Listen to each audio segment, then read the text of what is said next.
Сәлеметсіздер ма, құрметті қазақ елі? Менің есімім Алтынгүл.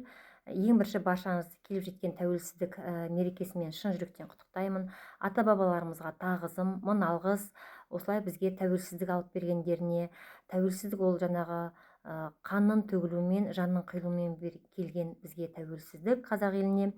Енді амалсыздан, шараның жоқтығынан осындай бір видео үндеу жасауыма тура келіп тұр. Қазіргі таңда мынау Қарағанды облысы нөмірі 61-ші тергеу изоляторында біршама қазақ азаматтары қамалып отыр. 272-ші бап 1-ші тармақ бойынша. Ол кісілерді атап өтсем: Тоқмұрзин Болатбек, Жансейітов Бақытжан, Байсагатов Айдар, Аманжолов Төре, Ахметжанов Алмаз және Кенешбаев Ерлан және де менің жолдасым Болатбек есімді 7 азамат 272-ші бап 1-ші тармақ бойынша қамауда отыр.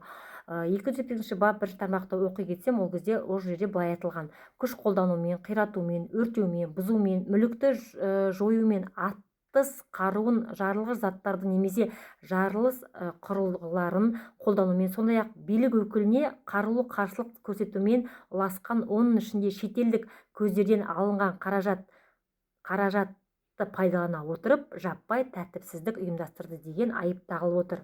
Бірақ та бұл азаматтар ешқашан бұл жаңағы тәртіпсіздікті ұйымдастырмаған, ешқашан бұндай әрекетке бармайды. Себебі бұл кісілер елім, жерім, қазағым деп жүрген азаматтар.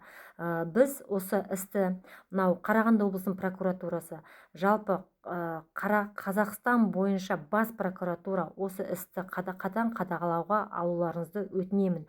Себебі бұл кісілер заңсыз сотталып кетпекші. Қазіргі таңда тергеу жұмыстары жүріп жатыр.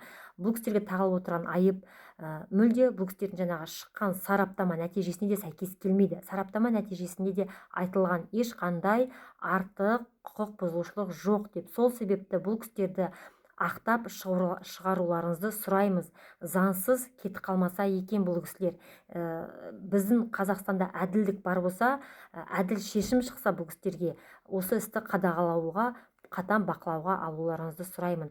Себебі бұл кісілер бір отбасын асырап отырған азаматтар, күтіп отырған ата-аналары бар, үйде балалары мөлтектеп жылап күтіп отыр. Міне 6 айдан астам уақыт өтті, басына ешқандай жаңағы әрекет жүріп жатқан жоқ. Енді міне тергеу жұмыстары жүріп жатыр. Менің жолдасым отырғаны осы іс бойынша 3 ай болды.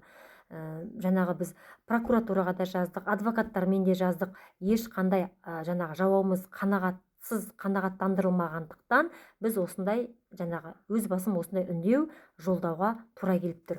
Осы істі жоғарыдағы билік өкілдері және құзыретті заң органдары қатаң бақылауға алуларыңызды сұраймын.